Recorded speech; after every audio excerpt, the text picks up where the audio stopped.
Hey guys, and welcome back on my YouTube channel. It's your boy Troll, and we are back with another video for Summoners War Chronicles. In today's video we're gonna discuss about the top 7 NAT 5 in this game. I think those are like literally the best NAT 5 you should reroll for, or that you should consider even building at the very beginning, mid-game. Now obviously end game we want to build every single hero, but when you start and when you're gonna reroll, you're gonna get your free 30 pulls reroll till you get the legendary you want.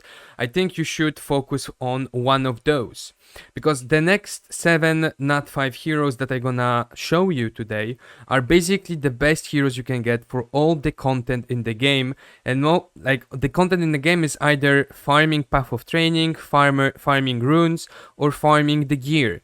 Obviously farming the runes is the most difficult content because you need very specific heroes, and that's why also the top 7 NAT 5s I'm gonna show you today are mostly based on what you're gonna need to farm stage 15 for every stage of those runes. Every boss gonna require a different set of skills, either to remove something, to buff something, etc, etc. So, without any further ado, let's check the number 1 top 1 NAT 5. All we're gonna do is jump into the monster book and let's start. So, number 1 on the list, let's start with the blue ones.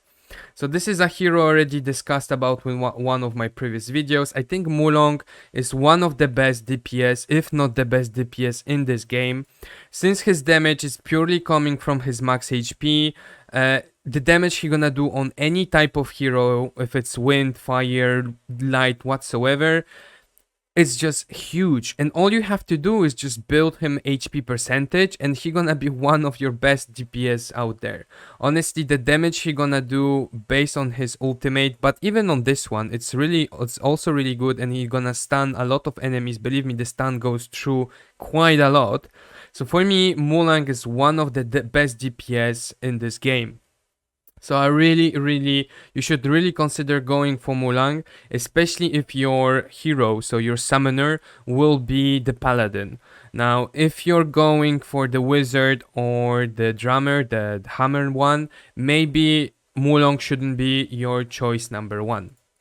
Another very good hero will be the blue monkey, which is Shihu. Once awakened, basically his ultimate will just become so good for any content end game, because basically anytime you're gonna crit, you're gonna remove a beneficial effect, and the very last attack, if it's a crit, you're gonna remove all beneficial effects. So this hero is not only a top tier for the dungeons, but it's also a top tier for the arena, because they're gonna basically spam buffs in the arena or most of the bosses to farm the runes. So believe me, having this effect to remove all those buffs is just huge. On top of that, you also have a chance basically to stun the enemies as well as Mulan. So again, if you are looking for a DPS, I would really consider Shihu or the Blue Panda. Now, if you're looking for a support, the very first of the best options for me would be Annabelle, the Blue Occult Girl. Why? Because basically, first of all, with her ultimate, you're gonna give... basically with her spell too, you're gonna basically remove all harmful effects on all the nearby allies, and you're also gonna recover their HP, and the amount is based on its max HP. So again, a hero that all you need to do is build with HP percentage. On top of that, you're also gonna remove all CC effects with her teddy bear, which is a passive effect that you're gonna also obtain when you awaken her, without even telling about the damage. So it's not only a support that you really need, but it's also a nice damage dealer, and her damage is really not to be ignored either, since it's also based on max HP. And to be quite honest, so far I think the best damage I saw, everything was based on max HP.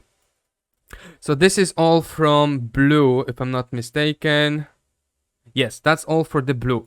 So like we said, we're gonna have Mulan, we're gonna have Shihu, and we're gonna have Annabelle.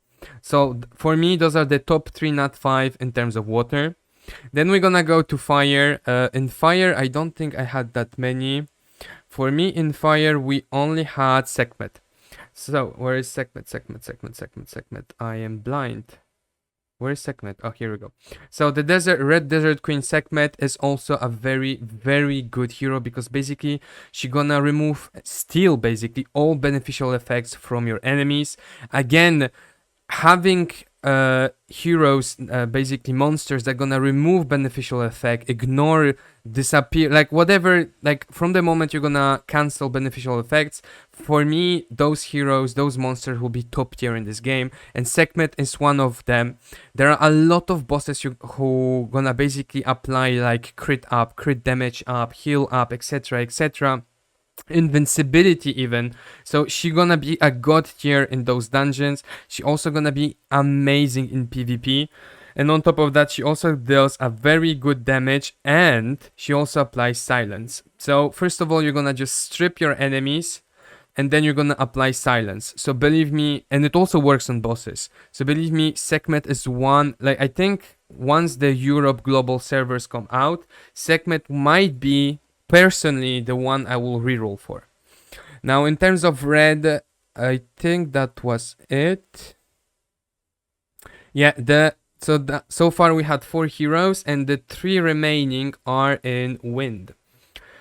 So 3 amazing heroes we gonna have. First of all, yo. So Shimitai. Anyway, creates a powerful storm that sweeps, removes 2 beneficial effects, deals bonus damage if the attacks, and applies mana and regen speed up to the team summoner. So not only you're gonna do damage, remove all beneficial effects, because believe me, you're not going to miss it, and you're gonna basically have that chance to remove 6 of them, since it's 2 per hit. You're also gonna have mana regen speed up, which basically means whenever you're gonna ultimate with that, and obviously you're gonna choose him as your main monster so you can cast his spell, you're gonna have like an infinite number of ultimates, because not only you're gonna apply speed up, but you're also gonna regen. And honestly, his ultimate end game is just almost mandatory for high level bosses. Like having this mana regen speed up and removing those beneficial effects is just so good. Now on top of that, you're also gonna do some damage, and for PvP you basically gonna basically spell block the opponent summoner, which is also very good. But obviously the top one is just his ultimate, which I think is way better than the blue 3-star bird. I really recommend going for Shimitai. Now another good hero in the wind one is, if I'm not mistaken, her, right? Yeah. So basically, Tiana creates a powerful wind to remove all beneficial effects on the enemies within the area, so it's an AoE, and also decrease the gauge, the ultimate gauge in PvP, and the summoners gain mana. So it's kind of the same as Shimitai, but instead of gaining mana regen up, you're gonna literally receive mana. So again, this is also a potential to spam her ultimate all the time, and again, removing all beneficial effects is just so strong in this game.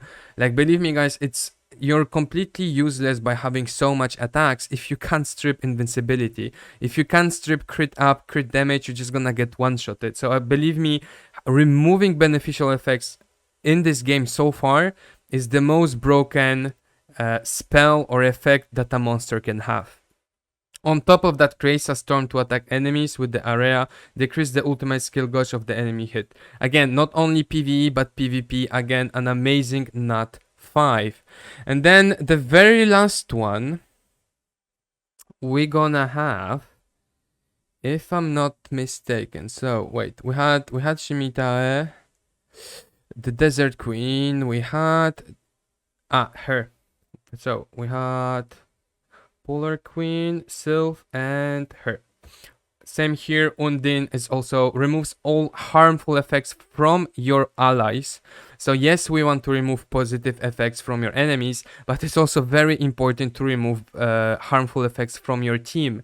Basically, there are so many dungeons that gonna apply poison, shock, burn, etc, etc. So you're really gonna need, like, you won't be able to farm stage 15 without someone removing negative effects from your team. And obviously on top of that, she also gonna heal your team. And if she removes, applies immunity to the team members and recovers HP. It's like, honestly, I think Delphi is one of the best NAT 5 supports. Like, the skill kit that you're gonna have, like, remove harmful effects, apply immunity, recovers HP, like, it's insane. And then on top of that, attack the enemy target, remove all beneficial effects, and applies damage taken up. Like, the combination of those two, honestly, like, I think she's like top one. Like, honestly, not only she's the best support, but she's also, I think, one of the best debuffers. Like, it insane. Remove all beneficial effects, and on top of that, remove all harmful effects. Like, honestly, Delphi is just so powerful. So yeah, guys, for me, those are literally the top 7 NAT 5 in this game.